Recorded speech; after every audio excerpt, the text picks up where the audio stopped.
I got a warning for my Guntersville guys. Like, if you live in North Alabama, this video is meant to reach you, and it's not just for you. It's for anybody on a lake that has good grass fishing, milfoil, hydrilla, eelgrass, pads, all that stuff that, in my opinion, makes for an epic ecosystem. It protects the bait. It gives the bass a place to spawn.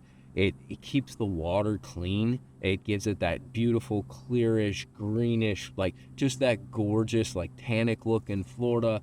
It strains the water. It's this whole integrated ecosystem that really produces a great fishery, a healthy lake, and it provides the thing that's most important to us, dude. The thing that my honest opinion makes me the most happy, and that's bass fishes, dude. I love catching bass fishes, learning about them and all that.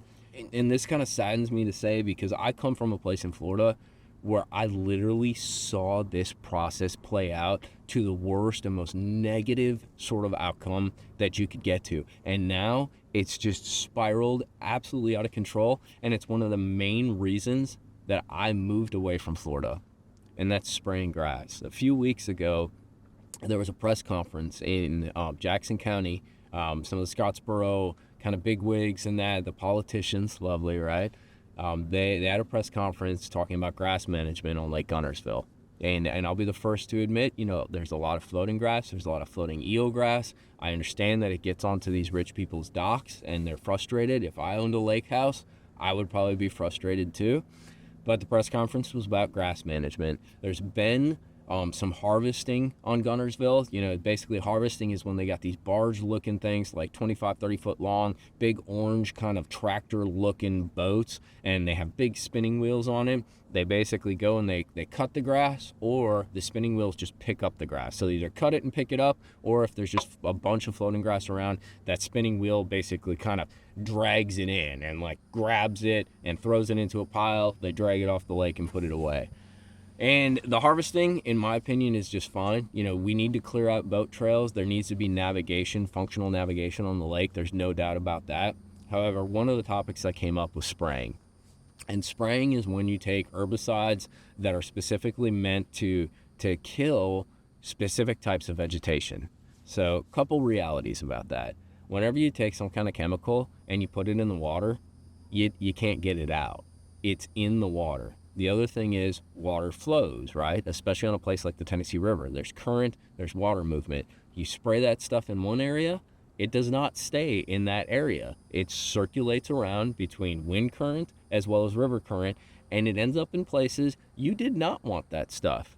The other thing is, and this is just a reality, and these guys do not want to hear it, the ones that are trying to implement some of these things, is those herbicides, they have after effects or effects and consequences outside of what they're meant to do. What does that mean? Couple things. So one, say you have an herbicide that's an aquatic herbicide that's meant for like eelgrass and hydrilla. Yeah, it's going to kill some of those things. It's going to kill them back, whatever. It's going to achieve that outcome. However, oftentimes those things interact with other sort of aspects and vegetation of the water, and they end up killing that too. So all of a sudden you're killing things that you did not want to kill. The other thing that ends up happening is, and I've seen it in Florida, that's what this video is really about. I've seen guys kind of with good meaning go in and say, hey, we need to spray. We need to navigate through some of these boat channels, through all this hydrilla, so people need to be able to get out to the lake. That's reasonable, right? And they start spraying. There's 2 spray boats. When I got to Lake Okeechobee, I think it was 2010, there were 0 spray boats at that point. 2011, I would see 2 spray boats at Harney Pond up on the north end once a week or so. Basically, they're like little airboats. Applied Aquatics is the one that managed that area, and now it's a gigantic company, and that's kind of what we're talking about.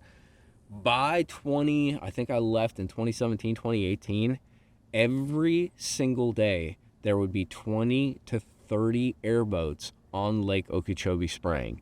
There was no grass on Lake Okeechobee by that point. Very little submergent vegetation, practically no hydrilla, and very little eelgrass. What happens when that occurs is these companies that are contracted to do the spraying, they have all this chemical, right? This chemical that they're dumping into our lakes, and they're spraying it, and they're like, hey, We ran out of the stuff we're supposed to spray. And it's not the guys that are spraying, it's not their fault. They have a job to do, and they're contracted to do this. They're told by their boss, you need to dump all this stuff, you need to get it gone. And dude, they end up just spraying God knows what. They go out there and they're spraying chemicals over whatever. They're not targeting the stuff that they're supposed to be targeting. And they're just showering the lake in this junk. Have you ever caught fish that have a bunch of sores on them and all that? I'm talking about consequences of the spraying. That has to do with the spraying. And I can't imagine, I've been on Lake Okeechobee when they've sprayed a bunch of like pennywort and hyacinth and all that.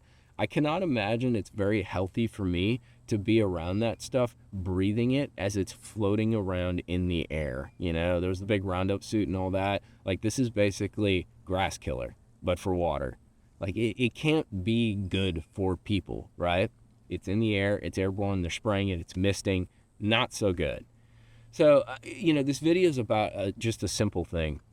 Everything in moderation, right, is pretty decent. I understand that there's a lot of grass floating around on Lake Guntersville. Lake Guntersville is also one of the best fisheries in Alabama and probably the United States. It's among, I don't know if it made the Bassmaster top 10 list or whatever, but it's been on there multiple years. It's fishing better than it's fished in 5 or 6 years. There's giant fish. There's tons of 3s and 4 pounders. There's tons of fish. Tons of fish have spawned. The water looks beautiful. You know, if we get a big rain, it washes it out a bit, but it stays kind of that beautiful green, clear, maybe with a little bit of stain.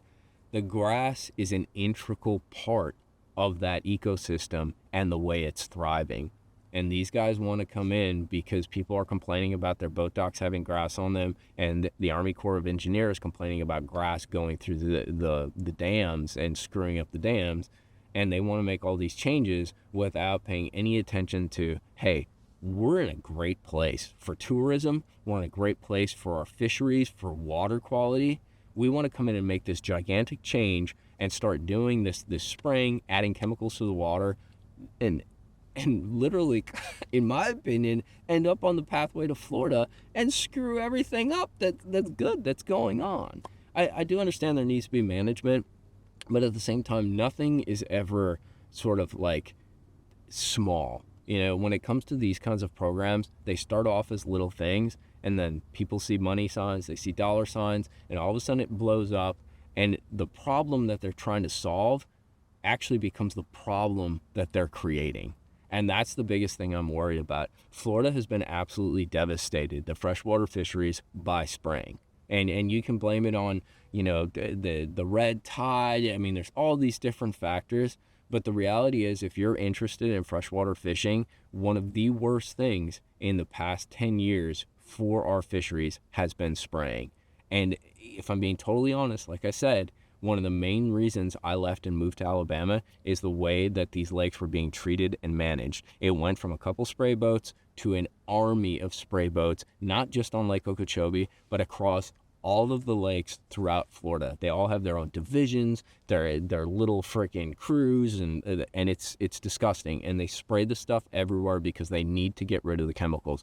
I do not want to see Guntersville go to that point. It's interesting because a lot of these people who are super environmentally oriented, you never hear a whisper or a word from them when it comes to dumping all these chemicals into a lake that's part of the freaking drinking water table. You know, a lake where guys are swimming at, people have recreation, they ski, they wakeboard. It's really like a centerpiece, even more so than in Florida, where like swimming and using the lake like we do up north is not as normal. You know, this is like just a mainstay for the people of North Alabama, and they want to dump a bunch of chemicals into it, and they can say, you know, hey, we're only going to do a little bit. It's going to be a controlled thing. It's going to be an experiment.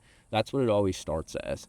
And then it expands and expands and expands. And then all of a sudden you have a barren lake. You have terrible spawns. You have an ecosystem that doesn't have any bait because the bait needs all the plankton and all that sticks to the grass and all that to eat.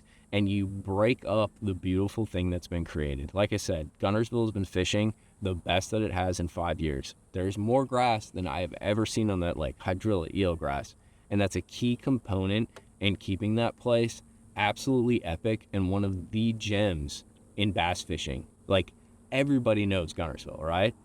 it always kicks out weights. There's tournaments there every single night. There's national tournaments there every single year. Guys run their club tournaments. There's local tournaments.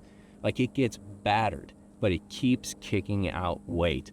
And one of the main reasons for that is the way that ecosystem is set up with the grass and the synergy between the bait, the bass, the grass, and the way the place lays out. And if we start doing the spraying, it's not going to just be this little bit of like spraying here and there. It's going to expand into its own little cottage industry, and it's going to wreck the lake. I just want you guys to be aware, you know, whether you're on Guntersville or you see this happening on your home lake, where they're trying to implement some grass management stuff, be very cautious. I'm not saying these people are bad or anything like that. Their intentions are good. They want the lake to be more usable for more people.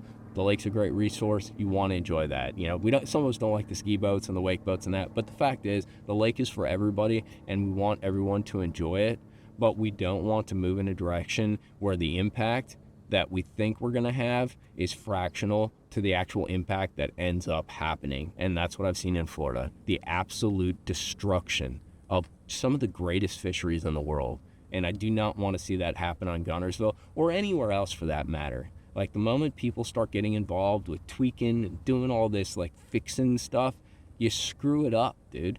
Let it be. You know, there's always going to be problems no matter what happens, whether you spray the grass or not. There's always going to be things that you're going to have to deal with. There's going to be grass in the dam, whatever. But you have such an epic fishery that draws so much tourism, that draws so many dollars, and kicks out just beautiful giant bass and tons of them. And you want to go dump a bunch of chemicals into that. I just want you guys to have a heads up, because if you see some posts about this stuff, I want you to be engaged, because the only thing that's going to stop something like this happening is us making it stink. The squeaky wheel gets the grease, right? And if nobody's hearing any pushback or any kickback against this, they're going to get boats out there. They're going to start spraying grass, and we're going to be already on a road to a not very good place when it comes to freshwater fisheries. So you need to kind of flex your muscle a little bit. I'm not saying you got to be crazy or anything, but keep your eyes out. I'm going to stay kind of like in tune to what they're doing. I know Paul at GTO is very, very engaged in this. He's got Michael McCreary, one of the guys that does social media for him. He's got him filming. He actually filmed that press conference that they did over in Jackson County in Scottsboro. And he is engaged because obviously his business thrives upon the thriving of Lake Guntersville. So like, people like that are engaged, but we need people on the grassroots level. You guys, me, people that fish the lake, enjoy the lake, really feel strongly about what the lake, you know, the memories that it creates, all that kind of stuff, to just kind of keep an eye on these guys, because they're not going to do anything if they think a bunch of anglers have their laser eyes just pointed at them, being like, hey, what are you doing? Why are you spraying that mat? I just caught a 5-pounder out of there. We do that, they're not going to be able to budge. They're not going to be able to kind of wiggle in. So we need to be super proactive, stay engaged. I will keep you guys updated on this. I do not want to see this lake go down the toilet. And a spraying regiment, you know, starting off small, that's fine. It freaking blows up into something like I see in Florida, it's literally going to end up making the lake absolutely barren and a dead zone for bass fishing. And I do not want to see that. I don't know if I hope you guys enjoyed this video. I hope you didn't enjoy this video, to be perfectly frank, but you can drop some comments. Let me know what's happening when it comes to grass management practices on your lake, but stay engaged. I don't care if you're on Guntersville or anywhere else. The only people that can stop this is when you make a stink and you're like, hey, that's not acceptable. Why are you dumping this poison into our lakes? Why would you do that? Like, we drink this water. We swim in this water. That's not healthy. That's not safe for people or the fish. Make your freaking voice heard, dude. These are our lakes. We fish them. We put money into them. We will not tolerate people destroying them so that someone can have a clear dock, or that the Army Corps of Engineers doesn't have to like fix a freaking turbine from time to time. That's not acceptable. You don't destroy nature for that. Like, that's not kosher. But stay engaged. I will keep you guys updated. I'm hoping that they put the brakes on this and they get some pushback, and we're able to preserve the epic fishery that is Lake Guntersville, one of the best lakes in the country.